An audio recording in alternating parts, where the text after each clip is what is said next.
Personality டெவலப்மெண்ட்டுன்னு ஒன்று நடத்தியிருக்கோம். ஓகேவா? Personal டெவலப்மெண்ட்டுக்கும் personality டெவலப்மெண்ட்டுக்கும் வித்தியாசம் என்னன்னு சொன்னேன் நான். பர்சனல் டெவலப்மெண்ட் பர்சனல் ரெண்டுக்கும் டிஃபரெண்ட் கேட்டேன். டிஃபரெண்ட்னா வெளியில் தோற்றமும் நம்மளோட உள் தோற்றமும். அதாவது வந்து பர்சனல் டெவலப்மெண்ட்னா உள் தோற்றம். ஓகேவா? நம்ம எப்படி நடந்துக்கிறோம், நம்மளோட ஆக்டிவிட்டிஸ் என்ன, நம்ம பிஹேவியர் என்ன, நம்ம எப்படிலாம் இருக்கணும் அப்படிங்கிறது தான் பர்சனல் டெவலப்மெண்ட்டு. பர்சனாலிட்டி டெவலப்மெண்ட்னா இன்டர்னல். ஸோ நம்ம வெளியில் நம்மளுடைய உடுக்கிற ட்ரெஸ்ஸு, நம்ம போகிற மேக்கப்பு, ஸோ நம்மளுடைய எக்ஸ்ட்ரா ஆக்டிவிட்டீஸ். ஸோ இப்படிலாம் இருந்தால் ஒரு பிஸ்னஸ்க்கு நல்லது அப்படிங்கிறதுக்கு நம்ம தெரிஞ்சுக்கணும். ஓகேவா? இது எல்லாத்தோட இது ரெண்டுமே நம்மளை சார்ந்தது. நம்ம எப்படி இருக்கணுங்கிறத பற்றி தான் ரெண்டு தெரிஞ்சுக்கணும். ஓகேவா? அப்போ கிளைண்ட்டை பற்றி நம்ம தெரிஞ்சுக்கணும் இல்லையா? அப்போ கிளைண்ட்டை தெரிஞ்சுக்கிட்டாலும் பேச முடியும். ஓகேவா? அதுக்கு தான் கஸ்டமர் ரிலேஷன்ஷிப் அப்படின்னு ஒரு டைட்டில். ஓகேவா? அதுக்கு அடுத்தது ஃபஸ்ட்டு எடுத்த உடனே பார்த்தீங்க அப்படின்னாக்கா கன்வீனியன்ஸ். ஓகேவா? வாடிக்கையாளரை கன்வீனியன்ஸ். ஒருத்தவங்க வராங்க அப்படின்னா, நம்ம சலூனுக்கு புதுசாக ஒருத்தவங்க வராங்க, இல்லை அடிக்கடி வரவங்க இருப்பாங்க இல்லையா? வரவங்களை நிற்க வச்சு பேசக்கூடாது. ஓகேவா? அவங்களுக்கு கன்வீனியன்ஸாக கம்ஃபர்டபுளாக ஒரு இடத்துல உட்கார சொல்லணும். அதுக்கப்புறமா தான் நம்ம பே பண்ணணும். ஸோ அதுக்காக தான் நான் சொன்னேன், சலூன்னு ஒரு வச்சோம் அப்படின்னாக்கா சர்வீஸ்க்கு ஒரு இடம் இருக்கணும், கிளைண்ட்டு வந்து உட்காரத்துக்குன்னு ஒரு இடம் இருக்கணும், நம்மக்கிட்ட தனியாக பேசுகிறதுக்குன்னு ஒரு இடம் இருக்கணும். எல்லா பெரிய பெரிய சலூன்லாம் நம்ம பார்க்குறோம் அப்படின்னாக்கா கண்டிப்பாக இந்த 3 ரூம் வந்து அவங்க இண்டிவிஜுவலாகவே வச்சுருப்பாங்க. ஏன்னா ஒருத்தவங்கள்ட்ட பேசுகிறோன்னா அது அடுத்தவங்களுக்கு தெரியக்கூடாது. ஸோ அதுக்காக பேசுகிறது தான் மெயினாக. வந்து அவங்களுக்கு இன்டர்னல் இஷ்யூவும் இருக்கலாம், எக்ஸ்டர்னல் இஷ்யூவும் இருக்கலாம். இல்லை நம்ம சொல்கிற ஒரு மணி நம்ம சொல்கிற ஹைஜீனிக்காக யூஸ் பண்ணுங்க, ஸோ இந்த காஸ்ட்டில் பண்ணுங்க. பட் அவங்கக்கிட்ட அந்த காசு பொறுத்தளவு இல்லாமல் இருக்கலாம். அப்போ 10 பேர் இருக்கும்போது நான் 100 ரூபாயில தான் சர்வீஸ் எடுத்துப்பேங்கிறவங்க அதுக்கு மேலே வரமாட்டாங்க. இப்போ 10 பேர் எதுக்காக சொல்ல அவங்க கூச்சப்படலாம். ஓகேவா? அப்போ என்ன பண்ணணும், கவுன்சிலிங்க்கு கண்டிப்பாக ஒரு ரூம் இருக்கிறது நமக்கும் நல்லது, வர கிளைண்ட்டுக்கும் ரொம்ப ரொம்ப நல்லது. ரெண்டாவது வரவங்கள நல்லா உட்கார அமர வச்சு என்னன்னு நம்ம அதுக்கப்புறமா தான் கேட்க ஆரம்பிக்கணும். ஓகேவா? அதுக்கு அடுத்தது பஞ்சுவாலிட்டி. ஓகேவா? பஞ்சுவாலிட்டினா என்ன? நேரம் தவறாமல். இப்போ ஒருத்தவங்க நமக்கு அப்பாயின்மெண்ட் கொடுத்துருக்காங்க, நான் இன்னைக்கு ஒரு 10 மணிக்கெலாம் சலூனுக்கு வந்துருக்குமா அப்படின்னு கேட்பாங்க. நம்மளும் சொல்லிடுவோம், ஓகேவா, நீங்கள் வந்துடுங்க அப்படின்னு சொல்லிட்டு அவங்கள 10 மணிக்கு வர சொல்லிட்டு நம்ம 10:30 மணிக்கு போகிறது பஞ்சுவாலிட்டியா? கிடையாது. அப்போ என்ன ஆகும், பிஸ்னஸில் நமக்கு லாஸ் ஆகும். ஓகேவா? ஆனால் அவங்க 10 மணிக்கு வரன்னு சொல்லிட்டு நம்ம 9:45 நம்ம போயிட்டோம் அந்த இடத்துக்கு அப்படின்னா நம்ம பிஸ்னஸ் இன்க்ரீஸ் ஆகும்.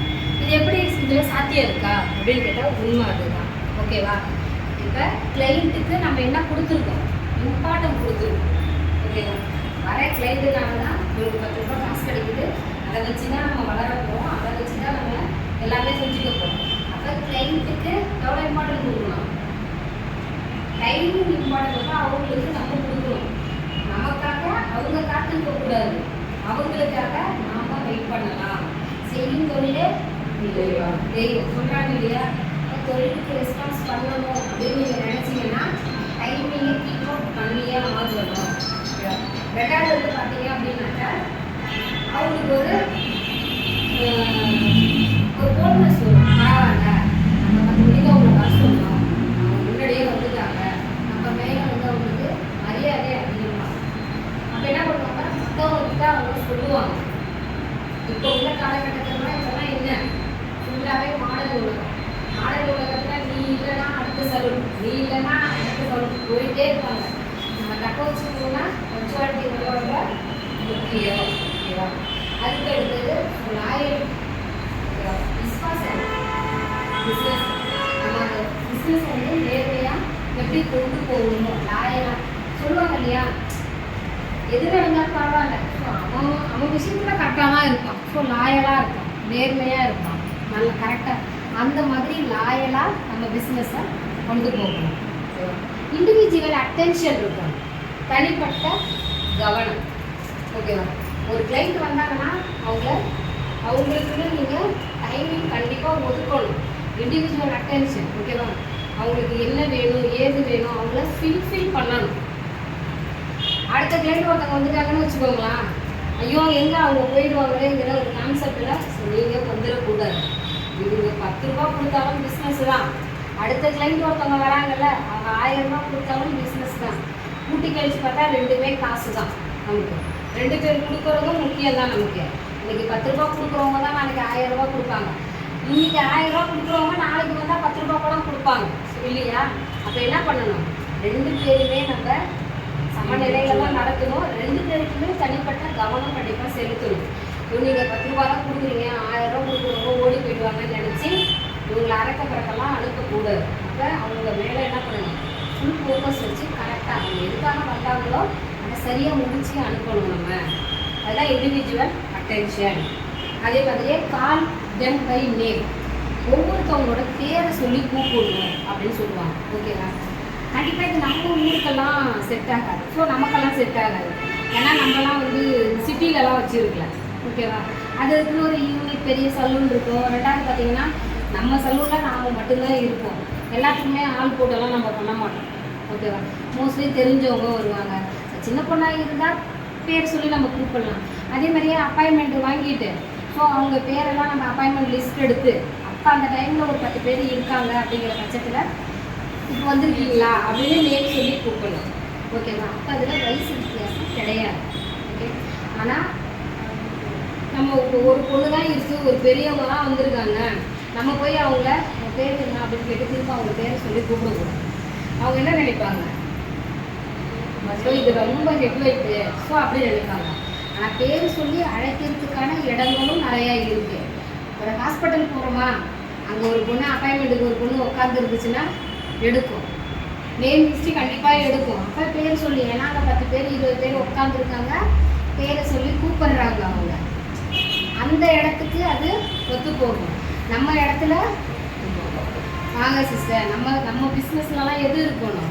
மரியாதை, ரெஸ்பெக்ட். ஸோ இதெல்லாம் நம்ம பிஸ்னஸில் ரொம்ப அதிகமாக இருக்கணும். அப்போ தான் வருவாங்க.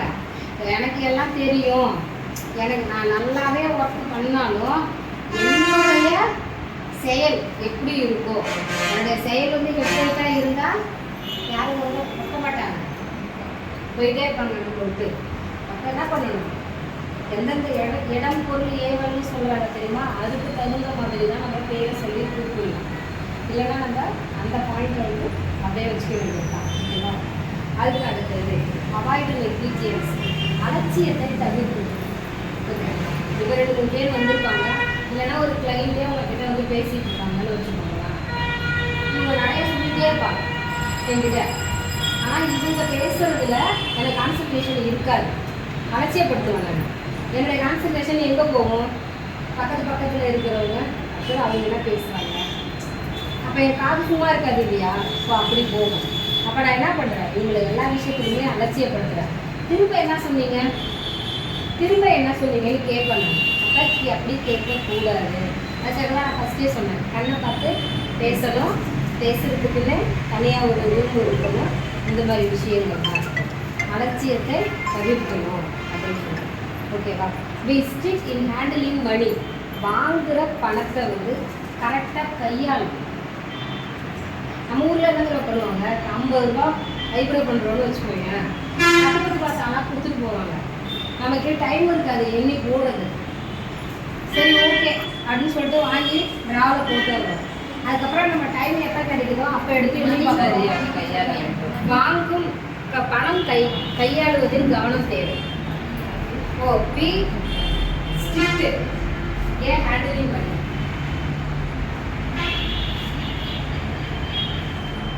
ஓகேவா? அப்போ என்ன பண்ணுறோம்? அதுக்கப்புறம் ஓப்பன் பண்ணி பார்த்தோன்னு வச்சுக்கோங்க, 50 ரூபா பணம்லாம் அதில் இருக்கும், அதில் 2 செல்லாக தலா இருக்கும். இதே மாதிரி நான் நிறைய டைம் ஏமாந்துருக்கேன். ஆக்சுவலி மோஸ்ட்டு பார்த்தீங்க அப்படின்னா தெரியாதவங்க யாருமே பண்ண மாட்டாங்க. அவங்க ரொம்ப தெரியும் பாரு, அவங்க கொடுக்குற காசை தான் நம்ம அப்படியே என்னாலே வாங்கி போடுவோம். அதில் தான் அவ்வளோ பிரச்சனை இருக்குது.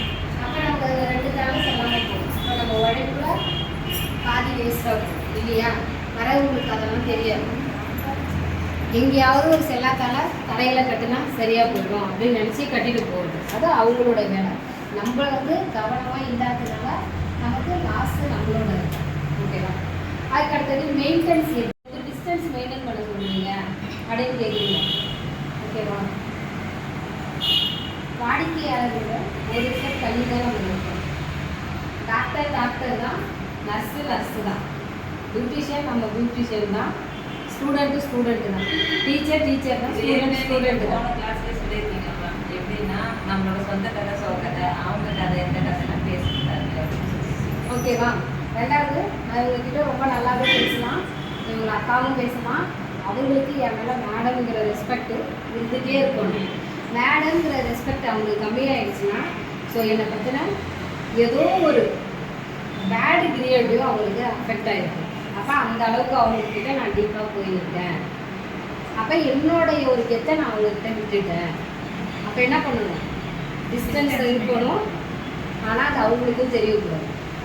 அப்போ என்ன பண்ணணும்? இது பர்சனலாக இருக்கிற ஒரு விஷயத்த எல்லாருக்கூடையும் ஷேர் பண்ணக்கூடாது. ஸோ இது வந்து ரொம்ப ரொம்ப முக்கியம். நீங்கள் ஒரு விஷயத்தில் கெத்தாக வரணும் அப்படின்னு நினச்சிங்க அப்படின்னா எப்படி இருக்கணும்? கதை சொந்த கதை எதா இருந்தாலும் நம்மக்குள்ள மட்டும்தான் இருக்கணும். ஜென்ரலாக என்ன நடக்குதோ அதை ஷேர் பண்ணுங்க. ஜென்ரலாக என்னென்ன தெரியுமோ அதை பேசுங்க. அந்த ஜென்ரல் விஷயம் கூட உங்களுக்கு ஒரு நாலேஜாக தான் இருக்கணும். பட் என்னோட சோக கதையை உங்ககிட்ட சொல்லி அது உங்களுக்கு ஒன்றும் ஆக போகிறது கிடையாது. பட் என் பேரில் இருக்கிற அந்த இது போயிடும், சுத்தமாக போயிடும். ஓகேவா? போன கிளாஸில் வந்து பசங்க ஒரு ஃபீட்பேக் கொடுத்துருக்காங்கன்னா நான் எப்படி பசங்க கிட்ட நடத்துக்கிறேங்கிறது தான். ஸோ அந்த விஷயத்தை தான் நான் மெயின்டைன் பண்ணணும். இப்போ நான் அதை விடாமல் நான் போய் நல்லா ஒட்டி வரைச்சி பேசிட்டு ஸோ எப்படி வேணாலும் இருக்கலாம் அப்படின்னு போனேன்னா என் மேலே இருக்கிற ஒரு கற்று போயிடும் பசங்களுக்கு. மேம் தானே, எது சொன்னாலும் அக்செப்ட் பண்ணுவாங்க அப்படிங்கிற மாதிரி வந்துடும். ஸோ அந்த மாதிரி தான் இருக்கக்கூடாது. அப்போ என்ன பண்ணணும்? வரும் வாடிக்கையாளர்களாக இருந்தாலும் சரி, ஸ்டூடெண்ட்டாக இருந்தாலும் சரி, அவங்களுக்கே தெரியாத அளவுக்கு ஒரு டிஸ்டன்ஸை நம்ம மெயின்டைன் பண்ணணும். இப்போ நம்மளாம் இல்லைன்னு வச்சுக்கோங்களேன், ஒரு ஹாஸ்பிட்டல் போகிறோம், டாக்டர் நர்ஸ் எல்லாம் நல்லா பேசுவாங்க. அதுவே கிளைண்ட்டுன்னு ஒருத்தவங்க இருந்தாங்கன்னு வச்சுக்கோங்களேன், டாக்டர் டாக்டர் டாக்டர் தான், நர்ஸு நர்ஸு தான். ஏன்னா வர்றவங்களுக்காகவது எப்படி தெரியுறாங்க அந்த இடத்துல, எவ்வளோ ரெஸ்பெக்ட் கொடுக்குறாங்க. அந்த ரெஸ்பெக்டை நம்ம வளர்த்துக்கணும். அதுக்கு அடுத்தது so never discuss your personal problem. இது நான் சொல்லிட்டேன் இதெல்லாம். அதாவது நம்மளுடைய தனிப்பட்ட விஷயங்களை எதுவுமே வந்து ஷேர் பண்ணக்கூடாது. ஓகேவா? பர்சனல் ஹைஜீன் நம்ம எப்பயுமே வந்து தூய்மையாக இருக்கணும். அதே மாதிரி வரும் வாடிக்கையாளரும் எப்படி இருக்கணும்? அது ஆமாம், அப்புறம் வருது, மூஞ்சை மெயின்டைன் பண்ணாமல் வராங்க. ப்ளஸ் வந்து பார்த்திங்கன்னா ஒரு மாதிரி ஸோ நமக்கே பார்த்தாலே அவங்களுக்கு அது செய்யக்கூடாது அப்படிங்கிற தோரணையில் அவங்களும் வரக்கூடாது. அவங்களையும் அவங்க கொஞ்சம் மெயின்டைன் பண்ணிக்கணும். அதுக்கு தான் ஃபஸ்ட் எடுத்தோடனே நான் சொல்லியிருக்கேன் ஒரு சில விஷயம்லாம் அதை நீங்கள் ஃபாலோ பண்ணிக்கணும். ஓகேவா? நீட்னஸ், நம்ம ரூமெல்லாம் எப்படி வச்சுருக்காங்க? இருக்கும் இடத்தை சுத்தமாக வச்சுக்கணும். உள்ளே ஒரு கிளைண்ட்டு நுழையிறாங்க அப்படின்னா அந்த இடம் எப்படி இருக்கணும்? சுத்தமாக இருந்தால் தான் கிளைண்ட்டு நம்மளை மதிப்பாங்க. கச்சா முச்சான்னு இருந்தால் அந்த இடத்த யாரும் திரும்பலாம் ஒரு விசிட்லாம் பண்ண மாட்டாங்க. அதுமாரி இருக்கும் இடத்த எப்படி வச்சுக்கணும்? ஆமாம், எப்படி கோயில் மாதிரி நம்மளுடைய பிஸ்னஸ். ஓகேவா? அதுக்கடுத்தது அப்பாயின்மெண்ட்டெல்லாம் நம்ம ஏரியாவெலாம் கொடுக்க முடியாது. அப்பாயின்மெண்ட்டுங்கிறது நீங்கள் ஆரம்பத்துலேருந்தே ஒரு விஷயத்தை கொண்டு வந்தீங்க அப்படின்னா அப்பாயின்மெண்ட்டுன்னு ஒரு விஷயம் உங்களுக்கு கிடைக்கும். நான் பட்டே காலையில் 10 மணிலேருந்து நைட்டு 8 மணி முடிய நான் சலூனில் தான் இருக்கேன் அப்படின்னு நீங்கள் ஆரம்பிச்சிங்க அப்படின்னா அந்த டைமிங்கை நீங்கள் கீப் அப் பண்ணிக்கணும். கண்டினியூவாக ஒரு 6 மந்த்தாவது அந்த டைமிங் ஃபாலோவை நீங்கள் கண்டிப்பாக பண்ணிவிடுங்க. ஏன்னா ஒரு 6 மாதத்தில் உங்களுடைய திறமைகள் வந்து வாடிக்கையாளர்களுக்கு தெரிஞ்சிடும். உங்கள் சர்வீஸ் வந்து வாடிக்கையாளர்களுக்கெல்லாம் பிடிச்சி போகும். அதுக்கு 6 மாதம் கண்டிப்பாக டைம் எடுக்கும். அதுக்கப்புறம் அவங்களே நீங்கள் இல்லை அந்த இடத்துக்கு நீங்கள் வரலைன்னா கூட கடையே க்ளோஸாக இருந்தால் கூட என்ன பண்ணுவாங்க? எப்போ வருவீங்க? ஸோ எனக்கு இந்த மாதிரி பண்ணணும்னு உங்களுக்கு கூப்பிடுவாங்க. அந்த அளவுக்கு யார் வரணும்?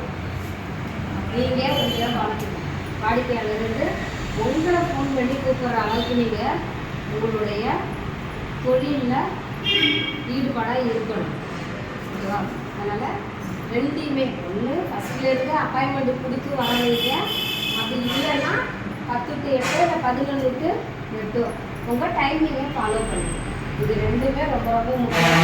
ஆனால் ஓப்பன் பண்ண புதுசுலேயே நீங்கள் கூட்டிட்டு போட்டுட்டு கிளம்புனீங்க அப்படின்னா 10 வருஷம் ஆனாலும் பிஸ்னஸில் சாதிக்க முடியாது. 6 மாதம் நீங்கள் எல்லாத்தையுமே தியாகம் பண்ணி தான் ஆகணும். ஊருக்கு ஒருக்க தியாகம் பண்ணணும், வெளியில் அங்கேயும் இங்கேயும் போகிறத தியாகம் பண்ணணும், எல்லாத்தையும் தியாகம் பண்ணணும். கரெக்டாக 6 மாதம் லீவுங்கிறத வாரத்தில் ஒரு நாள் கம்பல்சரி கொடுங்க. இந்த வாரத்தில் ஒரு வெள்ளிக்கிழமையோ இல்லை சனிக்கிழமையோ ஏதாவது ஒரு நாள் வீக் ஆஃப்னு சொல்லிட்டு லீவு உங்களுக்கு நீங்கள் எடுத்துக்கோங்க. ஆனால் அந்த 6 மாதத்தில் நீங்கள் டெய்லியும் நீங்கள் கடைக்கு போனீங்க அப்படின்னா உங்களுக்கு பிஸ்னஸ் வந்து 6 மாதத்தில் நல்லா பிக்கப்பும் ஆகிடும். எப்போ போனாலும் அங்கே மூடி தான் இருக்குதுன்னு சொன்னால் நம்ம 10 வருஷம் ஆனாலும் அந்த பிஸ்னஸில் வளர முடியாது. இதுதான் ஃபேக்ட். இதில் தான் பர்சனல் டெவலப்மெண்ட்டையும் ஜாயின் பண்ணிக்கணும், பர்சனாலிட்டி டெவலப்மெண்ட்டையும் ஜாயின் பண்ணிக்கணும். இது ரெண்டுமே ஒத்துக்க இருந்தால் தான் கஸ்டமர்கிட்ட நீங்கள் கரெக்டாக ட்ரீட் பண்ண முடியும். இதை நீங்கள் இந்த நாலேஜை கம்பல்சரி வளர்க்கணும். ஓகேவா? இதில் என்ன புரிஞ்சுக்கணும் கரெக்டாக சொல்லுங்கள்.